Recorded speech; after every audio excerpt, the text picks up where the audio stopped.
In Syria's long war, there are many fronts and scores of enemies.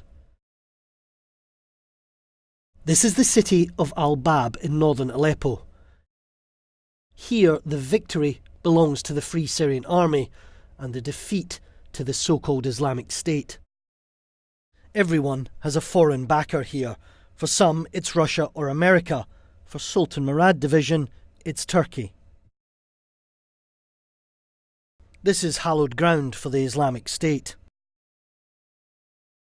The tiny village of Dabiq was a beacon, drawing in foreign fighters from across the globe.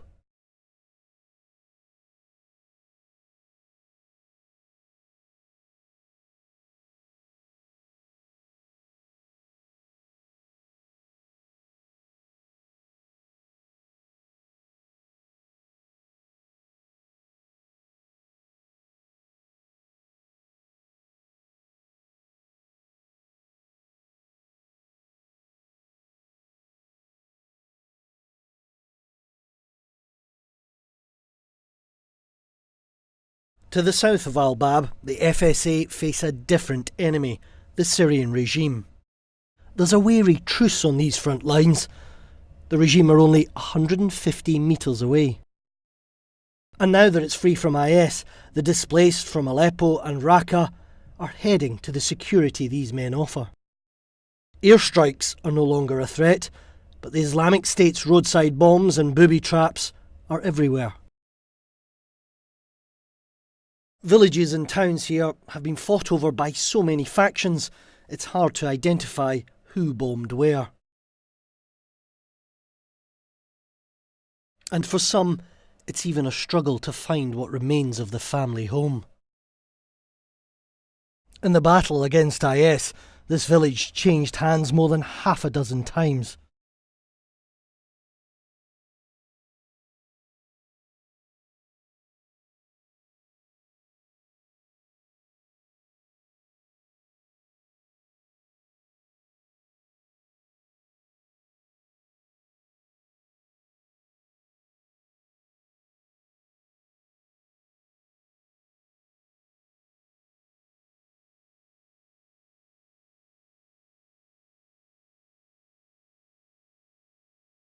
Our first enemy was IS. We have defeated them. Now we face some separatist terrorist groups that want to divide Syria. So after the fall of Aleppo, we have two enemies, the separatists and the regime. And for us there was no difference between the two. His men are mostly Syrian Turks. They accuse their neighbours and blood enemies, the Kurds, of trying to split the country. The rebuilding of Al-Bab is already underway. In Syria, it takes a lot of confidence to replace your windows. But the damage done here isn't just to buildings. It extends deeper into Syria's ethnic fabric.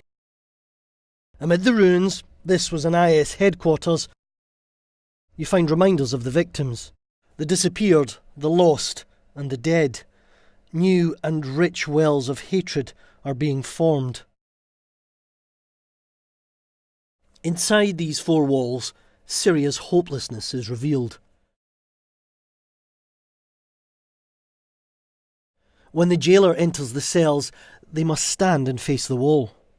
All of these men are Syrians. Some joined the Islamic State. Others, no more than boys, fought for the Kurds with American backing. And some fought for President Assad, helped by Russia. Because of the joblessness in Syria, I had no salary to look after my children. So I had to join the fighting. Foreign interference here has only caused more destruction. People are killing each other. These men joined IS. The different people and groups here despise each other more and more. War only increases hatred, it never lessens it. The war against IS brought many of these men into battle. It gave them a common foe. That fight may be approaching an end, but there will be no rest in Syria, and the people who make up this country will likely find themselves cast even further apart. Quentin Somerville, BBC News, Northern Aleppo.